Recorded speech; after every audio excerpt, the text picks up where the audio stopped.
Joining me now from Washington is Mark Leibovich. He's the chief national correspondent for the New York Times Magazine and a CBS News political contributor. Mark, welcome.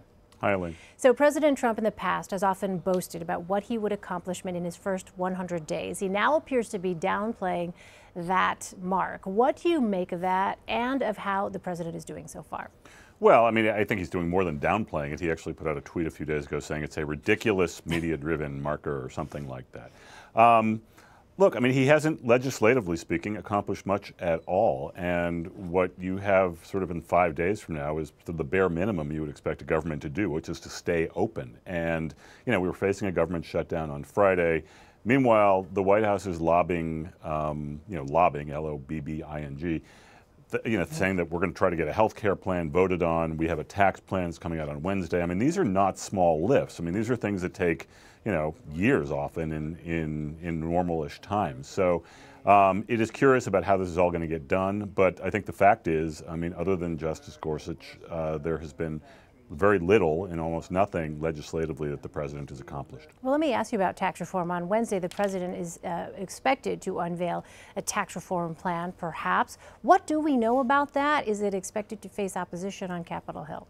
Well, we certainly know it's going to face opposition on Capitol Hill, and I think the problem for him is that there is, well, first of all, there's very little specificity about what is in this, but also there's not a lot of unanimity among Republicans about what kind of tax reform is needed. I mean, is there going to be a border tax? Is there going to be some kind of income tax reduction? I mean, it's very, very complicated, arguably more so than health care, which didn't get done at all. So again, I mean, no one's seen the plan, so it's guesswork at this point. But it's even when the plan comes out, I mean, it's going to add a whole new ocean of complication and disagreement to the debate. Mark, you mentioned the potential for a shutdown. The spending bill deadline here, not just symbolic, it's looming. Congress needs to approve it by Friday to avoid that government shutdown. Where does that stand? What are the issues involved here?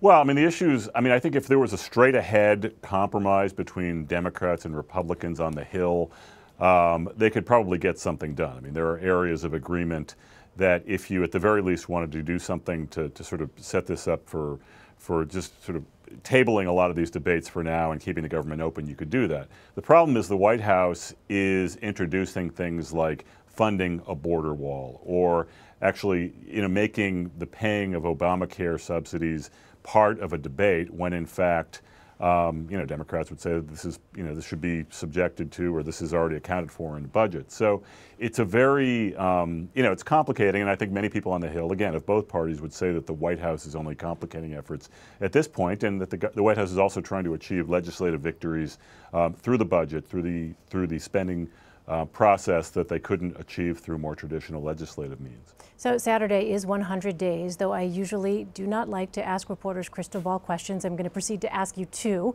So do you think that we're going to have a government shutdown by that point? And also, do you think we're going to be talking about some kind of progress on health care or tax reform? I think, I mean, both are possible. Well, certainly the first one is a possibility. I think any kind of real progress on health care or tax reform at this point is rather dubious, just because the House and the Senate have been out for the last few weeks. They're going to come back. They have this deadline on keeping the government open. So, I mean, in so much as the White House doesn't want us to, but they're going to have to table the discussion of health care and tax reform. Is there going to be a government shutdown? I mean, in response to crystal ball questions, reporters, do the, well, I guess it remains to be seen answer. Look, I mean, I think something's got to give. I don't think anyone has a stomach for a government shutdown right now, not least of which is the voters, probably even the Trump voters. All right, Mark Leibovich, thank you so much. I always appreciate your time and insight. Thanks, Appreciate Elaine. it.